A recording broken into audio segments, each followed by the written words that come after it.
दरअसल एनडीटीवी के कार्यक्रम में जयशंकर ने अमेरिका को बुरी तरह धोया है। विदेश मंत्री जयशंकर ने कहा कि किसी भी देश के लिए दूसरे देश के साथ भारत के रिश्तों पर वीटो लगाना गलत है। दोस्तों, अमेरिका ने नेशनल सिक्योरिटी स्ट्रैटेजी जो है वो रिलीज की है, और अगर आप देखें तो उस नेशनल सिक्योरिटी स्ट्रैटेजी में जो अमेरिका के जो कोर इंटरेस्ट हैं वो बेसिकली यही है कि रशिया के साथ कैसे अपने मामला ठीक करने हैं। मोदी जी मिले पुतिन को और दुनिया को हिला के रख दिया। मोदी जी ने कुछ बोला वहां पर, और पुतिन जब सुन रहे थे ताली बजाई उन्होंने।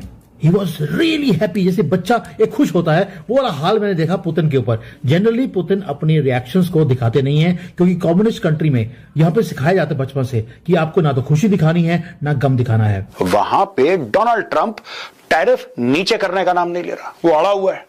वो अड़ा हुआ है क्योंकि उसको रशिया यूक्रेन में विन नहीं मिल रही अपनी। उसको ऐसा लगता है कि मैं भारत को बार बार बोलूंगा तो भारत कॉम्प्रोमाइज कर देगा। जब भारत कॉम्प्रोमाइज कर देगा तो कुछ ना कुछ होकर लड़ाई बंद। ये लड़ाई नहीं बंद होने वाली।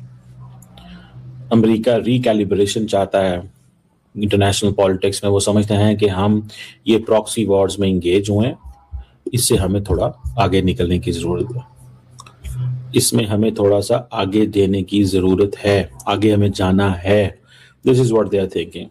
और ये वो चीज है, ये वो हंसी है जिसको वेस्ट वॉच कर रहा है, अमेरिका वॉच कर रहा है। और ये टाइम वो है जहां पर मोदी जी ने कुछ बोला है, जब हमारे ऊपर सैंक्शंस की तलवार है, थ्रेट्स हैं, प्रेशर है, और मोदी जी ने बोल दिया हम नहीं झुकेंगे and we do not care. तो अमेरिका ने नेशनल सिक्योरिटी स्ट्रैटेजी जो है वो रिलीज की है, और अगर आप देखें तो उस नेशनल सिक्योरिटी स्ट्रैटेजी में जो अमेरिका के जो कोर इंटरेस्ट हैं वो बेसिकली यही है कि रशिया के साथ कैसे अपने मामला ठीक करने हैं। अमेरिका रिकैलिब्रेशन चाहता है इंटरनेशनल पॉलिटिक्स में। वो समझते हैं कि हम ये प्रॉक्सी वॉर्स में इंगेज हुए हैं, इससे हमें थोड़ा आगे निकलने की जरूरत है। इसमें हमें थोड़ा सा आगे देने की जरूरत है, आगे हमें जाना है। This is what they are thinking. That is one thing. और दूसरा ये है कि जैसे यूरोप और इंडिया की बात है, जो क्रिटिसिज्म है यूरोप के ऊपर वो तो एक चलो है ही है, लेकिन इंडिया के साथ उन्होंने अपनी जो सारी की सारी पॉलिसी है वो चेंज की है। जो 2017 में इंडिया के ऊपर जो नेशनल सिक्योरिटी स्ट्रैटेजी थी उसमें उन्होंने कहा था कि इंडिया जो है वो प्राइड ऑफ प्लेस है वॉशिंगटन के इंडो पैसिफिक स्ट्रैटेजी में, और उन्होंने डिक्लेयर किया कि हम इंडिया की emergence as a leading global power और as a stronger strategic and defence partner देखते हैं। बढ़िया हम बात बता रहा हूं, यानी कि 2017 में और 2025 में फर्क है। 4 वो और 5 साल, 9 साल बाद अमेरिका की पॉलिसी ऑन इंडिया ट्रम्प इरा में ही चेंज हुई है। अब डेमोक्रेट्स इसको कैसे लेके चलेंगे वो तो बात की बात है। तो अगर आप इसी को देख लें, अगर आप इसी को ही देख लें कि ट्रम्प का ये जो माइंडसेट है ऑन इंडिया चेंज हो गया।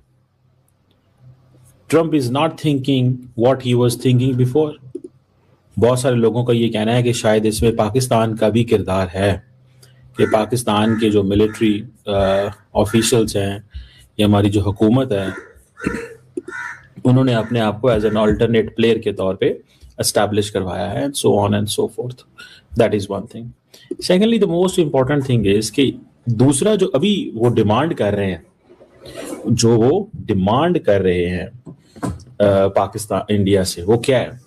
ये जो स्ट्रैटेजी है वो कहते हैं जी कि हमें इंडिया के साथ कमर्शियल रिलेशंस इंप्रूव करने चाहिए ताकि इंडिया जो है वो इंडो पैसिफिक सिक्योरिटी में कंट्रीब्यूट करे। इंडिया कंट्रीब्यूट नहीं करता।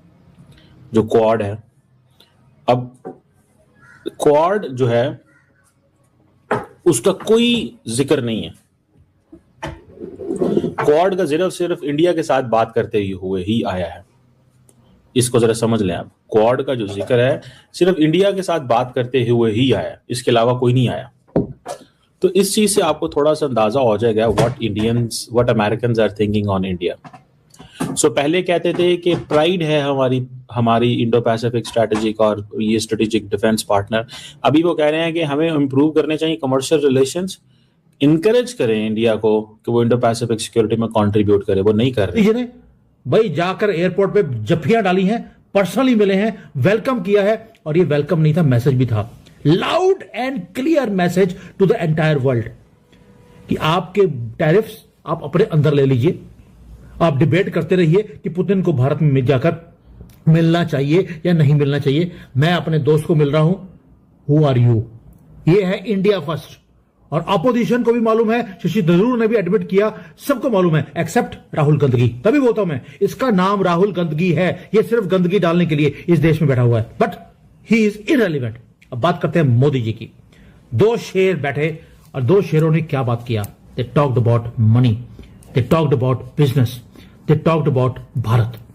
अब मोदी जी स्टेज पर आए बिजनेस फोरम के सामने और एक बॉम्ब गिरवा दिया। पहले तो उन्होंने यह बोला कि हमारा टारगेट बड़ा सिंपल सा है कि हम $100 बिलियन का बायलैटरल ट्रेड करेंगे 2030 तक, लेकिन साथ में एक चुटकी और ले ली। उन्होंने बोल दिया, देखिए अब मोदी जी का कॉन्फिडेंस देखिए, उन्होंने ये बोल दिया कि I don't think we have to wait till 2030, we will hit it sooner. यानी कि हम ट्रस्ट के मामले में we are moving at lightning speed. आपको लगता है कि ये छोटी स्टेटमेंट है कि हम $100 बिलियन का ट्रेड करेंगे रशिया से, जबकि अमेरिका और वेस्ट क्या बोलता है आपको? आपको ट्रेड नहीं करना, आपको सैंक्शन करना है, आपको बिल्कुल उनको रिग्रेट करना है, रिजेक्ट करना है रशिया को। और मोदी जी ने लॉन्च पैड लगा दिया, और मोदी जी ने बोला भी है ये लॉन्च पैड है हमारे ड्रीम्स का।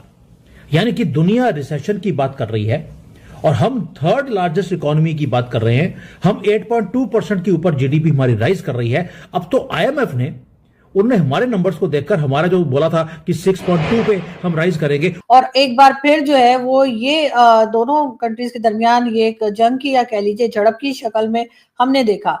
लेकिन बात सारी ये है कि डोनाल्ड ट्रंप की अगर हम बात करें, वैसे तो डोनाल्ड ट्रंप की जो है पीएम मोदी के साथ बहुत ही याराना जो है काफी अरसे से था, और दोनों जो है एक दूसरे की तारीफ करते भी नहीं थकते थे। इस वक्त भी यही देखा जा रहा है कि डोनाल्ड ट्रंप और पीएम मोदी जो है वो आपस में, सुना है फिर से बातचीत चल रही है। लेकिन साथ ही साथ डोनाल्ड ट्रंप ने कई बार ये भी कहा कि जी उन्होंने टैरिफ की बात करके या टैरिफ से डरा धमका के पीएम मोदी को इस बात पे तैयार किया कि वो पाकिस्तान के साथ सीज फायर करें और जो लड़ाई चल रही थी उसको मजीद आगे ना लेके जाया जाए। लेकिन उसी के साथ साथ अगर हम ये देखें कि जो पाकिस्तान की तरफ से जी क्लेम किया जाता है कि जी हमने इतने जहाज गिरा दिए, उतने जहाज गिरा दिए, जो कि हम ये भी जानते हैं कि पाकिस्तान के प्राइम मिनिस्टर ने पहले 3 कहे, फिर 4 कहे, फिर 5 कहे, फिर 6 और फिर फाइनली 7 के ऊपर वो रुक गए। और वो 7 भी इसलिए हुए कि जी पहले 5 जहाज जो हैं वो कहा गया डोनाल्ड ट्रंप की तरफ से कि जी 5 जहाज गिराए गए हैं। उसके बाद डोनाल्ड ट्रंप साहब ने कहा कि नहीं 7 जहाज गिराए। तो जाहिर है अब डोनाल्ड ट्रंप जो है वो तो हमारे माई बाप हैं, हमारे बॉस हैं पाकिस्तान के, तो हम उन्हें कैसे इनकार कर सकते हैं। और वैसे भी उनकी काउंटिंग मेरे ख्याल है हमारे लोगों की काउंटिंग से शायद बेटर होगी। तो हमने यही